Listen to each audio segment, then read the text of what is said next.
बहुत बहुत स्वागत है आप सभी का। मैं हूं आपके साथ नेसी। असम के राज्यपाल गुलाब चंद कटारिया ने परिवार समेत रामलला के दर्शन पूजन आज अयोध्या पहुंचे, जहां उन्होंने भगवान श्री रामलला के दर्शन पूजन किए। दर्शन पूजन के बाद सर्किट हाउस में राज्यपाल गुलाब चंद कटारिया ने कहा कि भगवान रामलला का दर्शन करने का सौभाग्य मिला है। मैं बहुत सौभाग्यशाली हूं। उन्होंने कहा कि 1992 में कार सेवक में भी शामिल रहा। जब मैं ढांचा गिरा था तब से कार सेवक के रूप में भी इसी मैदान में मौजूद रहा। उस समय में छोटी जगह थी, आज भव्य रूप से लेकर भव्य और दिव्य मंदिर बना है। उन्होंने कहा है कि 1992 के दौरान हनुमानगढ़ी और सबसे बड़ा श्रद्धा का केंद्र था, जहां सब लोग जाकर दर्शन करते थे। 1992 में 5 से 7 दिन रहने का मौका मिला था, तो मैं घूम घूम कर अयोध्या के दर्शन पूजन करने का मौका मिला है। सरयू स्नान करने के का भी मौका मिला था। यह सब सौभाग्य मिला है। 500 साल का समाज का कलंक था, जिसके बाद कई पीढ़ियों ने संघर्ष किया और अपना बलिदान दिया। प्रभु श्री इच्छा थी और नरेंद्र मोदी ने इस निर्णय पर कोर्ट फैसले कर इसका टाले नहीं, और कोर्ट ने लगातार सुनवाई करके पहला जजमेंट कोई दिया, जैसे हिंदू मुसलमान दोनों को स्वीकार किया।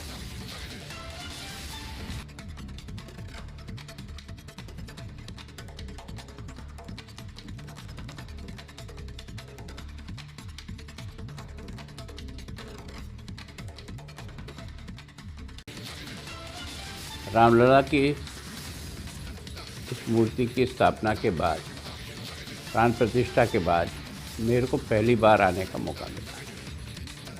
वास्तव में ये मूर्ति जो है ना, जिस प्रकार की बनी है और जैसा इसके कारण से जो आकर्षण है, वो वास्तव में एक विशेष प्रकार का आकर्षण लगता है। सामने खड़े होते ही मन एकदम जो है ना खींचा जाता है। तो वास्तव में करोड़ों लोगों की भावना के अनुसार ही भगवान राम के इस नए प्राण प्रतिष्ठा के बाद मैं बहुत भाग्यशाली हूँ कि मैं दोनों ही कार सेवा में भी आया। पहली वाली कार सेवा हुई थी, उसमें रास्ते में ही बड़ौद में ही हम लोग गिरफ्तार हो गए थे। दूसरी कार सेवा में हम यहीं आए थे और 4-5 दिन रहने के बाद 6 दिसंबर के दिन जब कार सेवा का हुआ था, तो ये ढांचा जब गिरा था तो उस समय हम स्वयं इसी मैदान में उपस्थित थे। उसके बाद भगवान रामलला को एक टेंट में अस्थायी रूप से बिठाया गया। तो वास्तव में पीड़ा होती थी कि भगवान राम जहाँ उत्पन्न हुए वहाँ इस प्रकार की एक तरह से रामलला जिस टेंट में बैठे हैं, लेकिन इस देश के राम भक्तों ने अपनी मन की जो इच्छा थी उसको छोड़ा नहीं, लगातार संघर्षशील रहे। और ये सौभाग्य था कि नरेंद्र मोदी जी ने इसमें एक बहुत बड़ा काम किया। वो जजों को कहा कि आप इसकी सुनवाई करो, पर इसको निरंतर और जल्दी से जल्दी फैसला करो, जिसके कारण से इसके कारण से जो राम भक्तों के मन में पीड़ा है उसका कोई निदान हो सके। इस निर्णय में न्यायालय का ही योगदान है, किसी पार्टी और व्यक्ति का नहीं। नरेंद्र मोदी जी का है तो ये है कि उन्होंने सुप्रीम कोर्ट को आग्रह किया कि भाई सुनवाई करके करो, और इस फैसले को हिंदू और मुसलमान दोनों ने स्वीकार किया।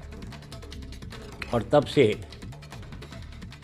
करोड़ों राम भक्तों ने जो ईंटें का पूजा करके भेजी थी, जिस भावना के साथ यहाँ भव्य मंदिर बने इसकी इच्छा थी, सबके सहयोग के कारण से ईश्वर की एक तरह से एक अनुकंपा ही मानते हैं कि 22 जनवरी के दिन यह प्राण प्रतिष्ठा हुई। और आज मुझे भी यहाँ आकर के बहुत ही आनंद का अनुभव हुआ, और मैं सोचता हूँ कि प्रभु से और कुछ नहीं मांगते। इस संपूर्ण देश में राम राज्य की स्थापना हो। भगवान राम ने जिस श्रेष्ठता के आधार पर अपने शासन को चलाया, वैसे ही हमारे देश का लोकतंत्र भी उन्हीं मर्यादाओं और मान्यताओं के आधार पर आगे बढ़े, ताकि हम देश के लोकतंत्र के आधार पर भारत के विकास की दृष्टि से ऊंचाई दे सकें।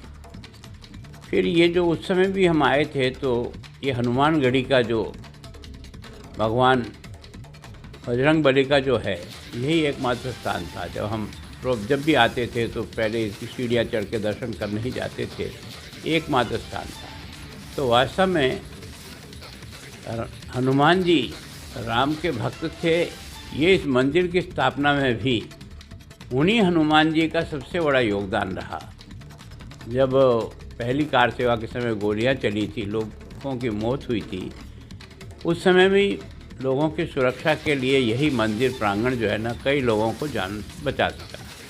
और यहाँ के महंत जी ने भी राम मंदिर की स्थापना में बहुत बड़ी भूमिका निभाई और कोर्ट के मुकदमे में भी उनकी अहम भूमिका रही। तो वास्तव में आज करोड़ों राम भक्तों का मन में अति प्रसन्नता है। और इसके साथ ही मेरी भी जनता से यह है कि जिस भगवान श्री राम के इस स्थापना को हमने किया है, इतने लंबे संघर्ष के बाद किया है, तो हम राम जैसा ही अपने देश को राम राज्य के रूप में बनाएं और यहाँ का हर व्यक्ति, हर प्राणी, जात बिरादरी सभी से अलग उठ करके देश के विकास में सब सहयोगी बने।